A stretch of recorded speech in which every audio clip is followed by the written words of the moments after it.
Good afternoon, everyone. I'm Ruth Tillman, and with this presentation, we hope to offer a functional review of the linked data models that are currently out there, which are being proposed for modeling archival description.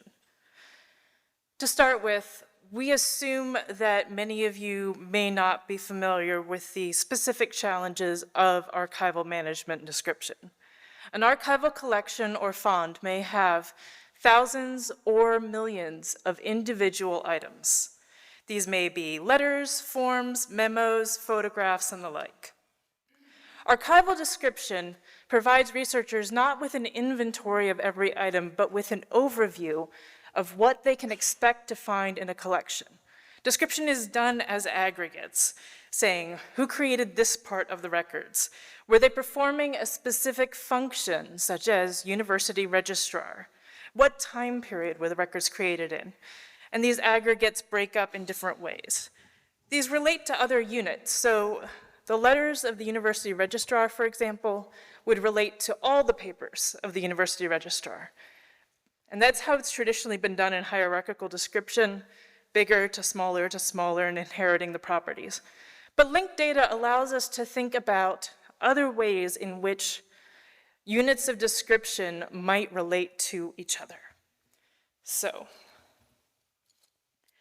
aggregate description has consequences, though, for object retrieval.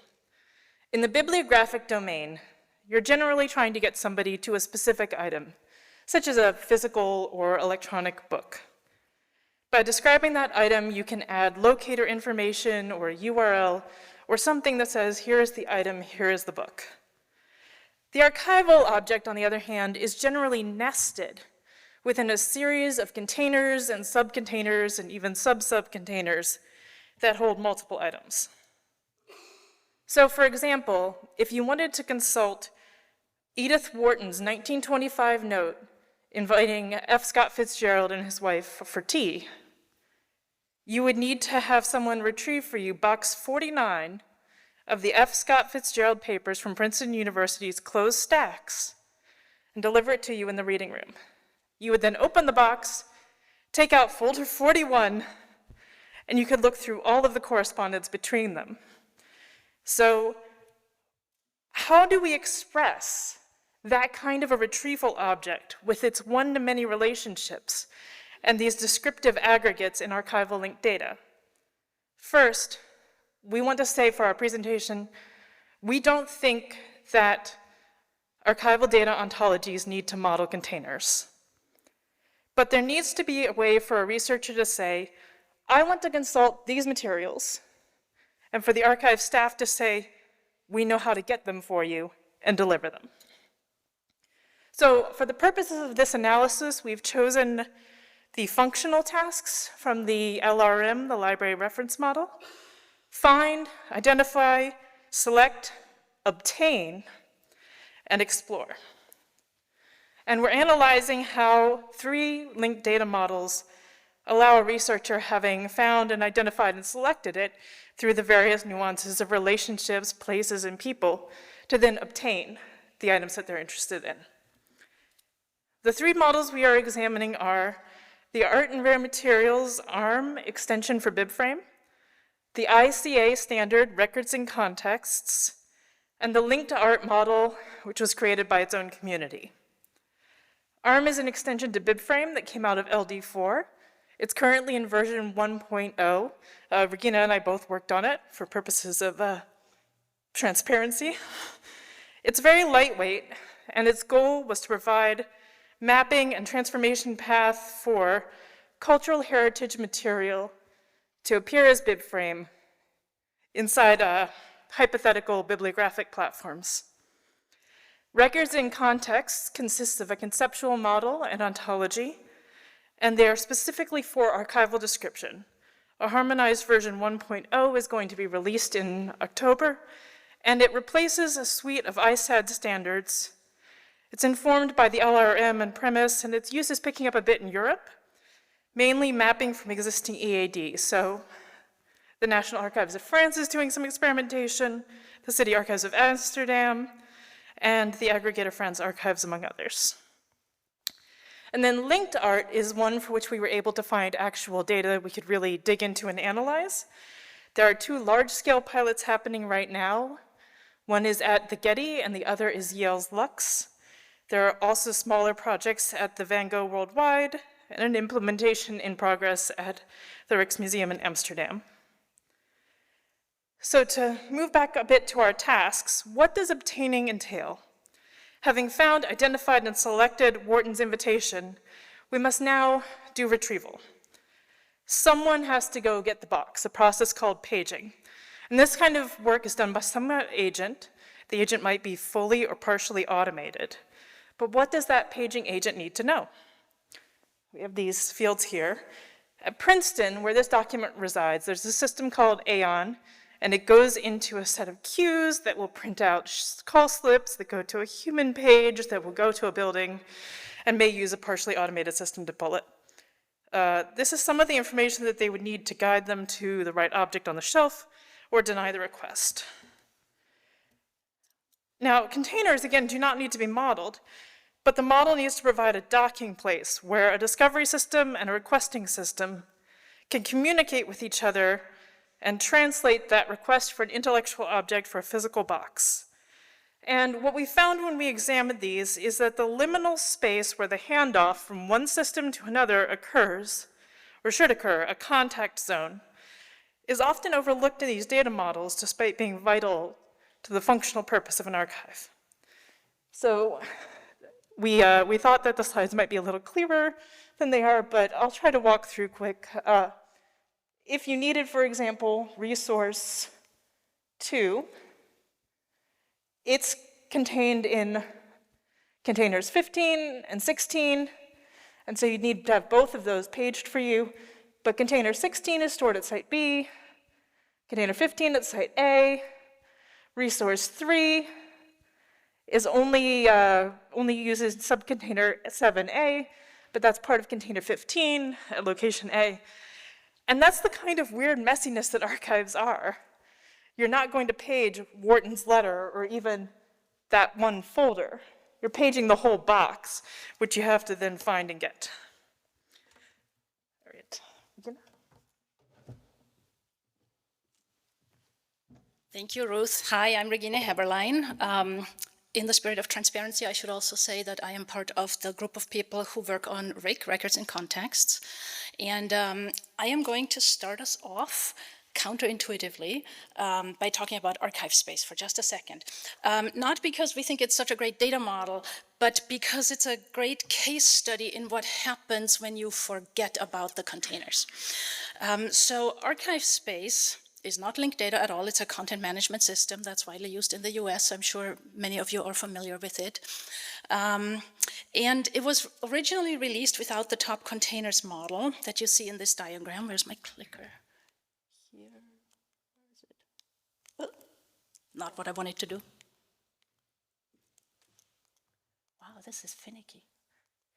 It's this one. I did that. Here it is. Here we go. Top containers. Okay. And what happened was the community of practitioners realized very quickly that if you want to integrate this tool into an end-to-end service workflow, you really need to do some additional modeling. And so Yale University contracted out the development of a container plugin to the archive space application, which was subsequently then moved into the core code of the application in 2016. And so what I love about that is that the top containers module is really the beating heart of the application. And I'm convinced that it is a major reason why the application has caught on so well. Because without it, before 2016, it supported discovery only, the descriptive workflows, of course, but also discovery. So the find and identify part. But with it, it supports the operational needs that come with user service, including select and obtain.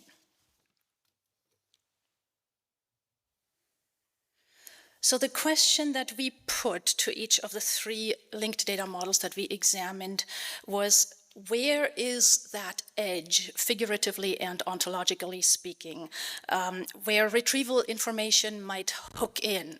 It's a question of extensibility. Is this model ready to accept an extension, and where might it hook in? So what you see here, just to set us up for ARM, is the overall BibFrame model, which I'm sure is very familiar to all of you, where an intellectual work is instantiated in, quote, quote, reflecting an individual material embodiment of a work, end quote, and each such instance has exemplars called items. Works can nest in other works. So as Ruth noted, BibFrame is a bibliographic model. And in bibliographic models, the retrieval object is the descriptive item.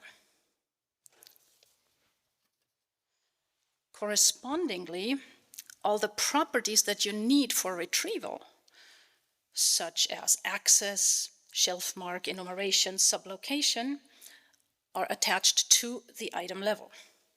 And that remains true for the arts and rare materials extension to BibFrame, short ARM.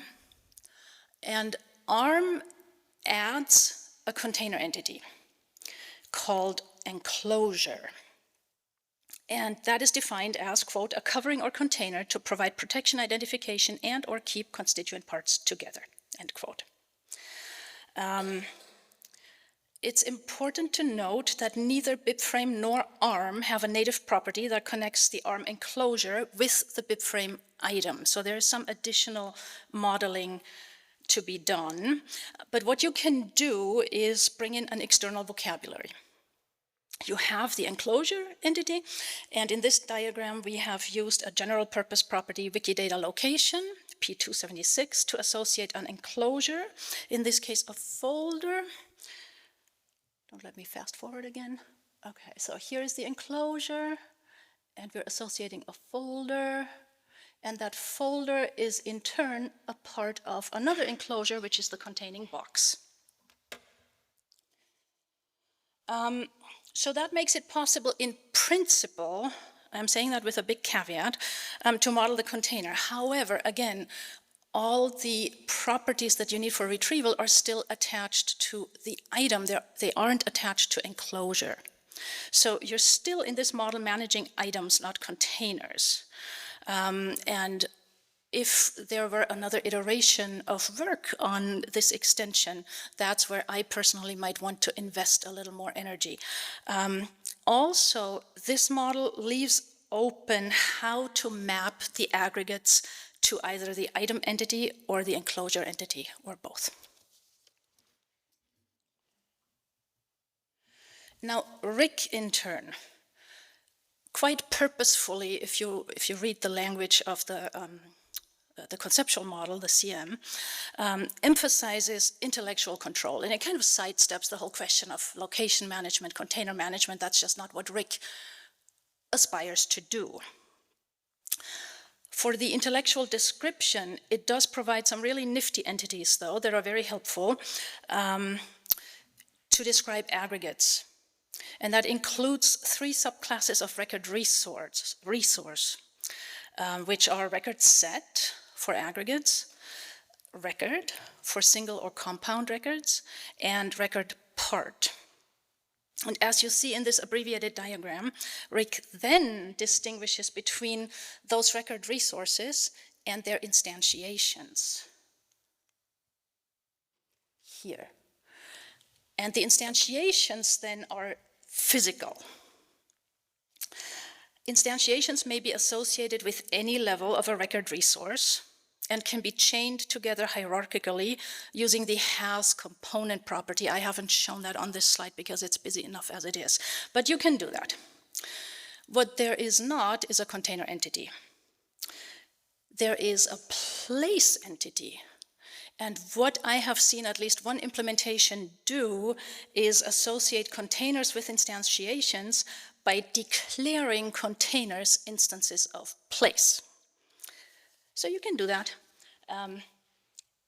That may seem a little creative, but The surprise, at least to me, really comes in not with that, but with the conceptualization of the RIC instantiation entity itself. Because instantiation is described in the CM as, quote, the inscription of information made by an agent on a physical carrier in any persistent recoverable form, end quote. So in other words, something that somebody either wrote or otherwise recorded on something. Instantiation is also the thing that is held by an agent via the has or had holder property, or that is located at a place via the has or had location property. So far so good, and that all suggests to me that this thing, instantiation, behaves more or less like a BF item.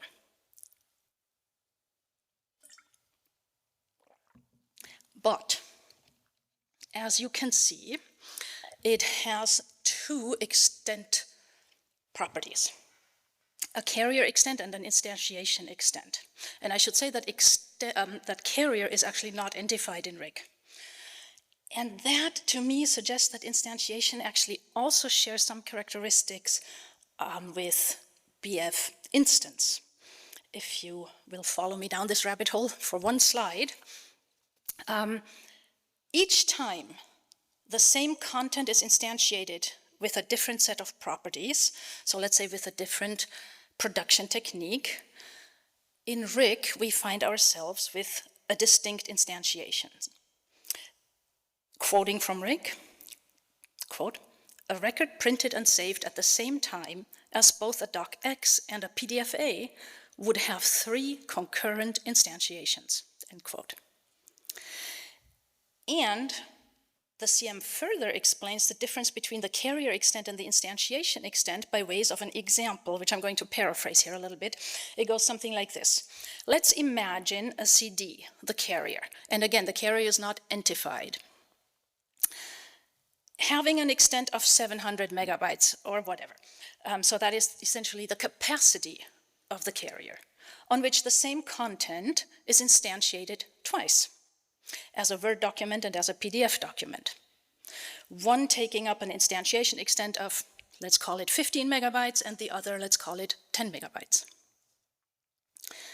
So here, RIC instantiation resembles, more than a BF item, I would argue, the BF instance. And in fact, I would say it resembles very closely the LRM manifestation, which just for comparison is defined as, quote, a set of all carriers that are assumed to share the same characteristics, end quote.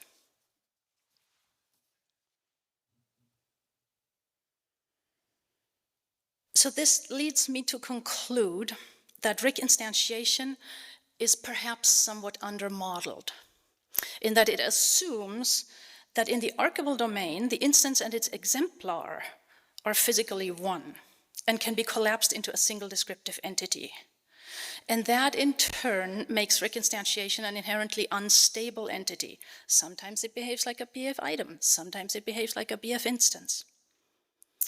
So instantiation is the entity that we might reasonably expect to serve as a hook for a container entity, be that place or otherwise.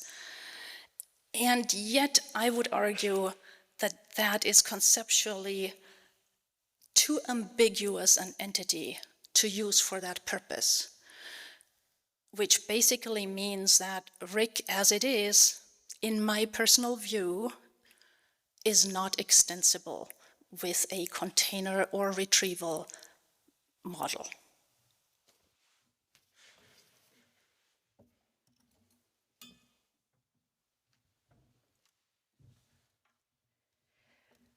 So when describing materials, the third standard we're using, talking about linked art, uses the CIDOC CRM concept of human-made objects, which could then be organized into sets. So essentially you have sort of a thing which can be done in different ways, and it becomes part of a set. This provides for some specific fields on a subtype of object. Is it a digital object or an image and the like? And then there's quite a few generic fields which you, as the person implementing it, can define through classified as statements which describe the role that they're playing in description. So essentially, it's very flexible in that in a lot of ways it allows you to simply build through referencing the kind of thing that this is going to be. When it comes to archives, it should be noted that human-made objects are not inherently the letter. They might be the letters between two people as a human-made object. So the way we've modeled on this slide is very traditional, but as we see in linked data, it does allow at least for multiple contexts. For linked art, as I mentioned earlier, we were able to look at data from the Getty and Yale's Lux. Both of the folks designing these particular systems we found had to actually solve or attempt to solve the problem of getting the researcher the stuff they want. But both systems are experimental, which means that what we're showing you is how they are making it work right now. And, along with other disclaimers, we want to be clear, we don't assume this is how they think it should keep going for forever. So this is some pseudo-JSON I made showing the Getty's modeling. As I mentioned, linked art is generic, which you can type, so they say, okay, this is a classified as physical location from archive space using a local URI, and then the content has a link to a catalog record. So if you look at something and say, oh, I want this, what you would do is click through to their catalog, and you can see a list of boxes here. The box, at least on some of them, is specified elsewhere in the text. Now for the Getty system, this link, because it's much like a normal MARC catalog, all the boxes are listed on one record. So no matter where you are in the hierarchy, you go to this list of boxes. In Lux, they do something similar to the Getty, so I won't reproduce it here. Although unlike in the Getty, the URLs vary by the level of encoding. So if you're fairly far down in the encoding, it will take you over to Yale's archive space, where you can actually page the materials using the top container system that Regina discussed earlier. Lux also has a section of subject of things where it refers to the website from the archive space public user interface and treats the website as a digital object to which the user can be directed. Now, we thought that was sort of interesting because an access point is limited to URLs. An access point is not conceived of in Lux as a way to access physical materials. But we noted that text objects can be carried by human-made objects, and human-made objects at any kind can have a current location which has a URI. So in theory, you could pair the human-made object's location with the URI with box info from your retrieval system and bring that together. That's not what we're seeing, but that is something that we actually found in the model where we said, it's flexible, so we'd have to see how somebody put it together, but it would allow you to pull boxes. And then at the set level, one could say, have a whole series and say, these are all the boxes whose human-made objects have locations. So our research question was, someone walks into an archives. They request a record. They receive a box. Someone, somewhere, whether human or machine, had to figure out how to get this person this unit of stuff. And to us, both as systems people and as people who care about archives, this is the core function of the archives. Our data models need to support that as a primary objective, not as an afterthought, not by modeling a container, but by thinking about where this process of handoff would happen. So no matter how nice a description is, we don't believe that these models can be implemented as primary pathways into the archives until a user can complete that journey. Thank you.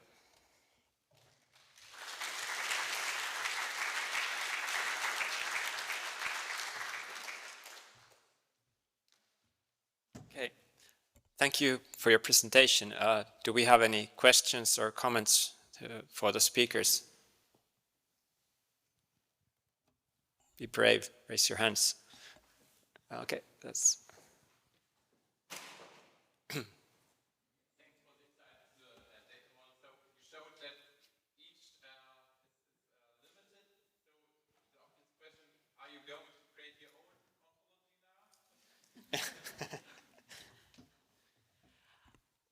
We could have pitched, here's our container ontology, but no, we're not.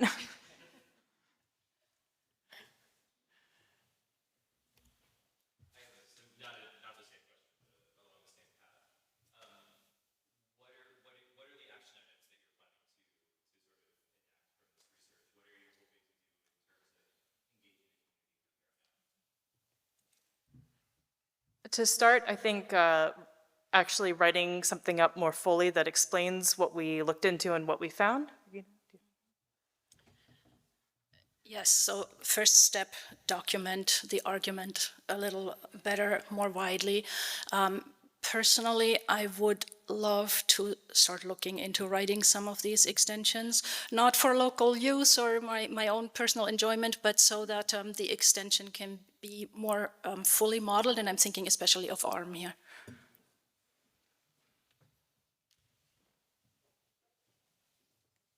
Okay, one more question. So I have a question more or less because you sort of come to the conclusion that for, I understand correctly, for your internal system, so within the archive, that these models do not suffice. But would it be fair to say, or is it perhaps fair to say that perhaps the models, or I'm trying to rephrase this in a best/politest way I can think of.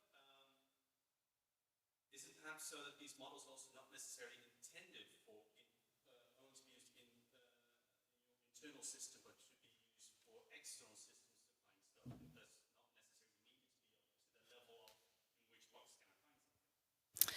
So retrieval mechanisms tend to be very local for obvious reasons. So what we are saying is that the models that we looked at don't fully allow for that handshake from this descriptive system to a local retrieval mechanism, whatever that may be. And I'm blanking on the second part of your question. Yes, the intention. So yes, so I believe I mentioned, Rick does not emphasize location or container management at all. That is not the job that Rick thinks it is doing. The criticism that I would put forward of Rick is that it also isn't modeled with such a mechanism in mind. So it doesn't allow for somebody to stick out their hand, another model, and say, come on, shake my hand, let's get this box off the shelf, because there isn't a good, as Ruth called it, docking station for another model to come in and hook in. Whereas in ARM there is just a little bit of finessing maybe to be done. And I guess I'd just say our other concern is we think, for example, certain things work very well in an aggregator or the like, but it doesn't matter how beautiful it is and how interesting it is, but how many pain points is the person who finds the material going to have to go through to get it if there isn't some easy way for them to say, request? It doesn't matter if it talks to our internal systems, in its own special way, but how easy can we make it to get a person from finding it in an aggregator to getting it at our institution? Okay, let's thank the speakers once more.